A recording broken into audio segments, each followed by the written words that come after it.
Pera Estrada. Kahukay na yan. Si Gloria naman, mayamang single mom. Samantala si PRD na nagserbisyo, nagmalasakit, ipinakulong ng administrasyong pangak na ito. Inutil kasi. Pero, bago ang lahat mga kababayan, tayo ay maninindigan tayo hanggang sa uling hininga natin na dapat mag-resign si Marcos dahil wala siyang ginawa kung hindi magnakaw sa kaba ng taong bayan. Correct. Mainit yung pagtanggap sa kanya sa New York. Sobrang init ang pagtanggap sa kanya. Dahil yung pati yung mga foreigner nagrarally, Marcos resign sa harap mismo ng kanyang tinutuluyang hotel. Supreme Court. Papayag ba tayo na matapos ang taon na ito na hindi maupa si Marcos? Hindi. Hindi sapat ng kabalan si Bongbong Marcos. Dapat lumayas sila sa Pilipinas. Dapat mamatay. Ito, may regalo tayo kay Bongbong Marcos. Fuck you.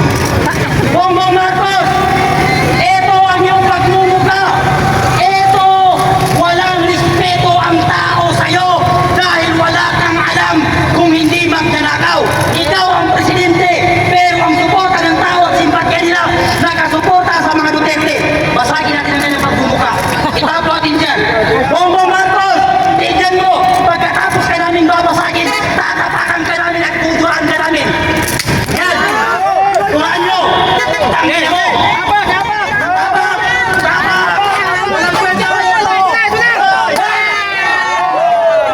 Marcos resign! Marcos resign! Marcos resign!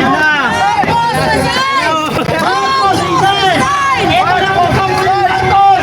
Saan ang ulo niyan? Marcos resign! Resign!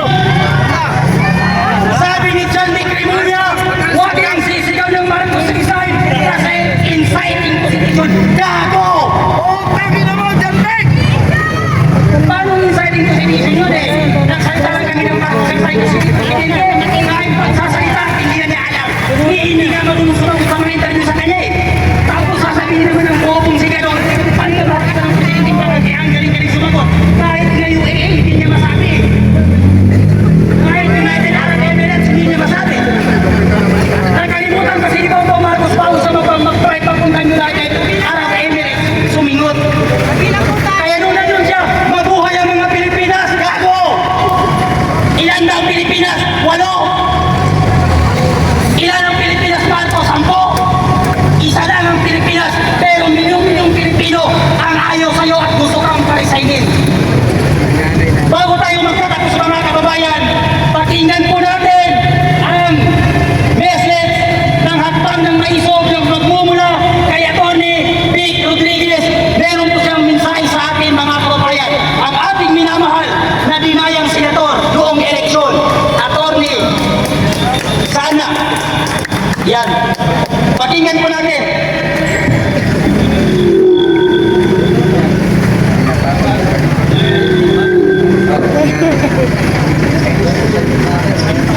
Parang alien.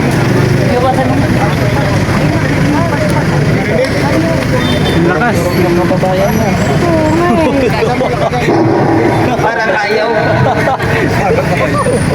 Ayaw mong salita.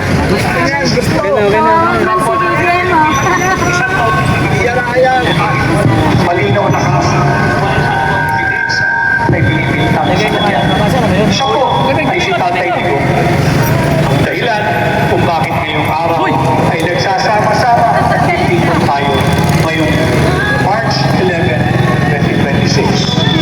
Hindi ko kalimutan. Here ay para i-anuho natin na hustisya para sa Tatay Digong at sa lahat ng Pilipino, sa ating lahat.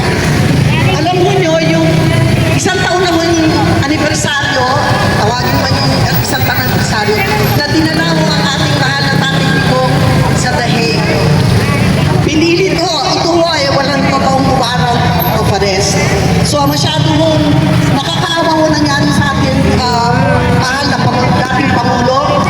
At kung kami nandito po, hindi mo kami titigil hanggat hindi mo sana maibalik sa atin ang ating mahal na dating Presidente. Presidente. Itong pagdala sa kanya sa Hague, ito ay violation ho sa ating judiciary and national sovereignty. Ang sabi nila, nandun si Tatay Digong dahil sa kanyang war on drugs. Pero sa aming mga kababaihan, ang masasabi ko po, pinaka-epektibo ho sa buong panahon ng Pilipinas, yung war on drugs ng Pangulo, dahil kaming mga kababaihan, ang concern mo lagi namin, siguridad namin, at lalo na yung sa aming mga anak. Ngayon, naglabasan na naman ang mga krimen. Paging sa bata,